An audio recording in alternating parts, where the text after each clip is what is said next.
ಎಲ್ಲರಿಗೂ ನಮಸ್ಕಾರ ಸ್ನೇಹಿತರೆ. ಗೃಹಲಕ್ಷ್ಮಿ ಯೋಜನೆಯ 24 ಮತ್ತು 25ನೇ ಕಂತಿನ ಮಾಹಿತಿಗೆ ನಿಮ್ಮೆಲ್ಲರಿಗೂ ಕೂಡ ಸ್ವಾಗತ. ಇವತ್ತು ನಮ್ಮ ಕರ್ನಾಟಕ ರಾಜ್ಯ ಸರ್ಕಾರದ ಕಡೆಯಿಂದ 24 ಮತ್ತು 25ನೇ ಕಂತಿನ ಹಣಕ್ಕೆ ಭರ್ಜರಿ ಗುಡ್ ನ್ಯೂಸ್ ಬಂದಿರುವಂತದ್ದು ಸ್ನೇಹಿತರೆ. ಹೌದು, 24 ಮತ್ತು 25ನೇ ಕಂತಿನ ಹಣ ಏನಿದೆ ಅದು ಜಮಾ ಆಗೋಕೆ ಕ್ಷಣಗಣನೆ ಶುರುವಾಗಿದೆ ಅಂತಾನೆ ಹೇಳ್ಬೋದು ಸ್ನೇಹಿತರೆ. ಇದ್ರ ಬಗ್ಗೆ ಕಂಪ್ಲೀಟ್ ಮಾಹಿತಿ ಈ ಒಂದು ವಿಡಿಯೋದಲ್ಲಿರುತ್ತೆ. ವಿಡಿಯೋನ ತಪ್ಪದೇ ಸಂಪೂರ್ಣವಾಗಿ ಲಾಸ್ಟ್ ತನಕ ನೋಡಿ ಸ್ನೇಹಿತರೆ. ವಿಡಿಯೋನ ಎಲ್ಲೂ ಕೂಡ ಸ್ಕಿಪ್ ಮಾಡಬೇಡಿ. ಎಲ್ಲ ಮಹಿಳಾ ಫಲಾನುಭವಿಗಳಿಗೆ ಭರ್ಜರಿ ಅಂದರೆ ಭರ್ಜರಿ ಗುಡ್ ನ್ಯೂಸ್ ಇದೆ ಅಂತಲೇ ಹೇಳ್ಬೋದು. ಹೌದು ಸ್ನೇಹಿತರೆ, ಈ ಒಂದು ವಿಡಿಯೋದಲ್ಲಿ 24 ಮತ್ತು 25ನೇ ಕಂತಿನ ಗೃಹಲಕ್ಷ್ಮಿ ಯೋಜನೆಯ 4,000 ರೂಪಾಯಿ ಹಣ ಏನಿದೆ ಅದು ಮೊದಲನೇ ಹಂತದಲ್ಲಿ ಯಾವೆಲ್ಲ ಜಿಲ್ಲೆಗಳಿಗೆ ಜಮಾ ಆಗುತ್ತೆ ಅನ್ನೋದು ನಾನು ತಿಳಿಸ್ಕೊಡ್ತಾ ಹೋಗ್ತೀನಿ ಸ್ನೇಹಿತರೆ. ಹಾಗೆಯೇ 24 ಮತ್ತು 25ನೇ ಕಂತಿನ ಬಗ್ಗೆ ಮುಖ್ಯವಾದ ಮಾಹಿತಿಯನ್ನು ಕೂಡ ತಿಳಿಸ್ಕೊಡ್ತಾ ಹೋಗ್ತೀನಿ ಸ್ನೇಹಿತರೆ. ವಿಡಿಯೋನ ಕೊನೆವರೆಗೂ ಸಂಪೂರ್ಣವಾಗಿ ನೋಡಿ.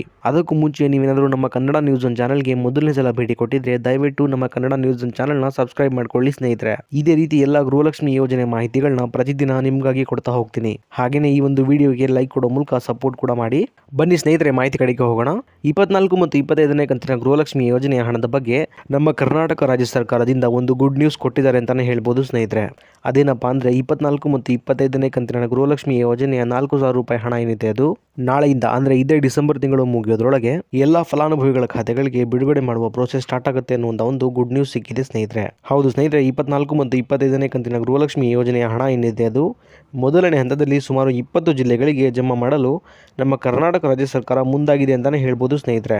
ಈಗ ಯಾವೆಲ್ಲ ಜಿಲ್ಲೆಗಳಿಗೆ ಮೊದಲನೇ ಹಂತದ 24 ಮತ್ತು 25ನೇ ಕಂತಿನ ಗೃಹಲಕ್ಷ್ಮಿ ಯೋಜನೆಯ 4,000 ರೂಪಾಯಿ ಹಣ ಏನಿದೆ ಅದು ಜಮಾ ಆಗ್ತಾ ಹೋಗುತ್ತೆ ಅನ್ನೋದನ್ನ ನೋಡ್ತಾ ಹೋಗೋಣ ಬನ್ನಿ ಸ್ನೇಹಿತರೆ. ಬೆಳಗಾವಿ, ಬೀದರ್, ಚಿಕ್ಕಬಳ್ಳಾಪುರ, ಗುಲ್ಬರ್ಗ, ರಾಯಚೂರು, ಕೋಲಾರ, ಉಡುಪಿ, ಹಾಸನ, ಚಿಕ್ಕಮಗಳೂರು, ಬಳ್ಳಾರಿ, ಧಾರವಾಡ, ಉತ್ತರ ಕನ್ನಡ, ದಕ್ಷಿಣ ಕನ್ನಡ, ಹಾವೇರಿ, ಮಂಗಳೂರು, ಶಿವಮೊಗ್ಗ, ದಾವಣಗೆರೆ, ಹುಬ್ಬಳ್ಳಿ, ಇದಾದ್ಮೇಲೆ ಕೊಡಗು ಹಾಗೂ ಮೈಸೂರು. ಸ್ನೇಹಿತರೆ, ಇಲ್ಲಿ ಟೋಟಲ್ ಆಗಿ ಒಟ್ಟು 20 ಜಿಲ್ಲೆಗಳಿಗೆ ಅಂದ್ರೆ ನಾನೀಗ ತಿಳಿಸ್ಕೊಟ್ಟಂತಹ 20 ಜಿಲ್ಲೆಗಳೇನಿದೆ ಈ 20 ಜಿಲ್ಲೆಗಳಿಗೆ ಮೊದಲನೇ ಹಂತದಲ್ಲಿ 24 ಮತ್ತು 25ನೇ ಕಂತಿನ ಗೃಹಲಕ್ಷ್ಮಿ ಯೋಜನೆಯ 4,000 ರೂಪಾಯಿ ಹಣ ಏನಿದೆ ಅದು ಮೊದಲನೇದಾಗಿ ಜಮಾ ಆಗ್ತಾ ಹೋಗುವಂತದ್ದು ಸ್ನೇಹಿತರೆ. ಈಗ ಇಲ್ಲೊಂದು ಕ್ಲಾರಿಟಿನ ನೀವು ತಿಳ್ಕೊಬೇಕಾಗತ್ತೆ. ಅದೇನಪ್ಪಾ ಅಂದ್ರೆ ಈಗ ನಾನು ತಿಳಿಸ್ಕೊಟ್ಟಿರುವಂತಹ 20 ಜಿಲ್ಲೆಗಳೇನಿದೆ ಈ 20 ಜಿಲ್ಲೆಗಳಿಗೆ ಸಂಪೂರ್ಣವಾಗಿ 24 ಮತ್ತು 25ನೇ ಕಂತಿನ ಗೃಹಲಕ್ಷ್ಮಿ ಯೋಜನೆಯ ಹಣ ಏನಿದೆ ಅದು ಎಲ್ಲ ಮಹಿಳಾ ಫಲಾನುಭವಿಗಳ ಖಾತೆಗಳಿಗೆ ಒಟ್ಟಿಗೆ ಜಮಾ ಆಗೋದಿಲ್ಲ ಸ್ನೇಹಿತರೆ. ಇದರ ಬದಲಾಗಿ ಅಂದರೆ ಹಂತ ಹಂತವಾಗಿ ಇದೇ ಡಿಸೆಂಬರ್ ತಿಂಗಳು ಮುಗಿಯೋದ್ರೊಳಗೆ ಎಲ್ಲ ಫಲಾನುಭವಿಗಳ ಖಾತೆಗಳಿಗೆ ಸಂಪೂರ್ಣವಾಗಿ ಜಮಾ ಆಗುತ್ತೆ ಸ್ನೇಹಿತರೆ. ಇದಿಷ್ಟು ಕ್ಲಾರಿಟಿನ ನೀವು ಇಲ್ಲಿ ತಗೋಬೇಕಾಗತ್ತೆ. ಯಾಕಂದರೆ ಸಂಪೂರ್ಣವಾಗಿ ಎಲ್ಲ ಮಹಿಳಾ ಫಲಾನುಭವಿಗಳ ಖಾತೆಗಳಿಗೆ ಹಣ ಜಮಾ ಆಗೋಗೆ ಕನಿಷ್ಠ ಅಂದ್ರೂ ಸಹ 15ರಿಂದ 20 ದಿನಗಳ ತನಕ ಸಮಯ ಬೇಕೇ ಬೇಕು ಅನ್ನುವಂಥ ಒಂದು ಅಪ್ಡೇಟನ್ನು ಮಹಿಳಾ ಮತ್ತು ಮಕ್ಕಳ ಕಲ್ಯಾಣ ಇಲಾಖೆಯ ಸಚಿವರಾದಂತಹ ಶ್ರೀಮತಿ ಲಕ್ಷ್ಮೀ ಹೆಬ್ಬಾಳ್ಕರ್ ಮೇಡಮ್ ಅವರು ಕೊಟ್ಟಿದ್ದಾರೆ ಸ್ನೇಹಿತರೆ. ಹಾಗಾಗಿ ಒಂದು ದಿನಕ್ಕೆ ಇಷ್ಟು ಫಲಾನುಭವಿಗಳಿಗೆ ಅನ್ನುವಂಥ ಒಂದು ರೀತಿಯಲ್ಲಿ ಈ ಒಂದು 24 ಮತ್ತು 25ನೇ ಕಂತಿನ ಹಣ ಏನಿದೆ ಅದು ಜಮಾ ಆಗ್ತಾ ಹೋಗುವಂಥದ್ದು ಸ್ನೇಹಿತರೆ.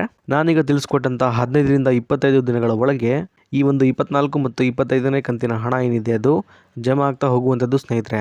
ಆದರೆ 1 ಅಥವಾ 2 ದಿನದಲ್ಲಿ ಹಣ ಜಮಾ ಆಗಲಿಕ್ಕೆ ಸಾಧ್ಯ ಇಲ್ಲ. ಇಷ್ಟು ಮಾತ್ರ ಕ್ಲಾರಿಟಿನ ನೀವು ಇಲ್ಲಿ ತಗೋಬೇಕಾಗತ್ತೆ. ಇನ್ನು ಉಳಿದಿರುವಂತಹ ಜಿಲ್ಲೆಗಳಿಗೆ 24 ಮತ್ತು 25ನೇ ಕಂತಿನ ಹಣ ಯಾವಾಗ ಬರುತ್ತೆ ಅಂತ ನೀವು ಕೇಳೋದಾದರೆ ಸ್ನೇಹಿತರೆ, ಈಗ ಮೊದಲನೇ ಹಂತದಲ್ಲಿ ಈ 20 ಜಿಲ್ಲೆಗಳಿಗೆ ಮಾತ್ರ ಹಂತ ಹಂತವಾಗಿ 24 ಮತ್ತು 25ನೇ ಕಂತಿನ 4,000 ರೂಪಾಯಿ ಹಣ ಏನಿದೆ ಅದು ಬಿಡುಗಡೆ ಆಗುವಂಥದ್ದು ಸ್ನೇಹಿತರೆ. ಹಾಗೆಯೇ ಬಾಕಿ ಇರುವಂಥ ಜಿಲ್ಲೆಗಳಿಗೆ ಈ ಜಿಲ್ಲೆಗಳ ಫಲಾನುಭವಿಗಳಿಗೆ ಹಣ ಜಮಾ ಆಗುವ ಪ್ರೋಸೆಸ್ ಮುಗಿದ ನಂತರ ಬಾಕಿ ಇರುವಂತಹ ಎಲ್ಲ ಜಿಲ್ಲೆಗಳಿಗೂ ಕೂಡ 24 ಮತ್ತು 25ನೇ ಕಂತಿನ 4,000 ರೂಪಾಯಿ ಹಣ ಏನಿದೆ ಅದು ಜಮಾ ಆಗೋಕೆ ಶುರುವಾಗುವಂಥದ್ದು ಸ್ನೇಹಿತರೆ.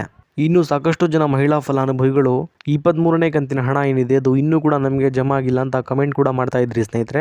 ಅಂತಹ ಎಲ್ಲ ಫಲಾನುಭವಿಗಳಿಗೆ ಹೇಳೋದೇನೆಂದರೆ 23ನೇ ಕಂತಿನ ಹಣ ಏನಿದೆ ಅದು ಕಳೆದ ನವೆಂಬರ್ ತಿಂಗಳಿಂದ ಎಲ್ಲ ಫಲಾನುಭವಿಗಳಿಗೆ ಜಮಾ ಆಗೋಕೆ ಶುರುವಾಗಿರುವಂಥದ್ದು ಸ್ನೇಹಿತರೆ. ಹಾಗಾಗಿ ಎಲ್ಲ ಮಹಿಳೆಯರ ಖಾತೆಗಳಿಗೆ ಹಣ ಜಮಾ ಆಗೋಕೆ ಸ್ವಲ್ಪ ಸಮಯ ಹಿಡಿಯುತ್ತೆ. ಆದ್ದರಿಂದ ನಿಮ್ಮ ಖಾತೆಗಳಿಗೂ ಕೂಡ ಈ ತಿಂಗಳ ಒಳಗೆ 23ನೇ ಕಂತಿನ ಹಣ ಏನಿದೆ ಅದು ಜಮಾ ಆಗೋಕೆ ಶುರುವಾಗುವಂಥದ್ದು ಸ್ನೇಹಿತರೆ. ಹಾಗಾಗಿ ಯಾರು ಕೂಡ ಚಿಂತೆ ಮಾಡುವ ಅಗತ್ಯ ಇಲ್ಲ. ಇದಿಷ್ಟು ಕೂಡ ಇವತ್ತಿನ ಮಾಹಿತಿಯಾಗಿತ್ತು ಸ್ನೇಹಿತರೆ, ನಿಮಗೆ ತಿಳಿಸ್ಕೊಟ್ಟಿದ್ದೀನಿ. ಅದೇ ರೀತಿ ಎಲ್ಲ ಗೃಹಲಕ್ಷ್ಮಿ ಯೋಜನೆಯ ಹೊಸ ಅಪ್ಡೇಟ್ಗಳಿಗಾಗಿ ನಮ್ಮ ಕನ್ನಡ ನ್ಯೂಸ್ ಒನ್ ಚಾನಲ್ನ ದಯವಿಟ್ಟು ಸಬ್ಸ್ಕ್ರೈಬ್ ಮಾಡ್ಕೊಳ್ಳಿ ಸ್ನೇಹಿತರೆ. ಹಾಗೆಯೇ ಈ ವಿಡಿಯೋಗೆ ಒಂದು ಲೈಕ್ ಕೊಡೋ ಮೂಲಕ ಸಪೋರ್ಟ್ ಕೂಡ ಮಾಡಿ. ಮತ್ತೆ ಮುಂದಿನ ವಿಡಿಯೋದಲ್ಲಿ ಸಿಗೋಣ. ಅಲ್ಲಿವರೆಗೂ ಧನ್ಯವಾದ.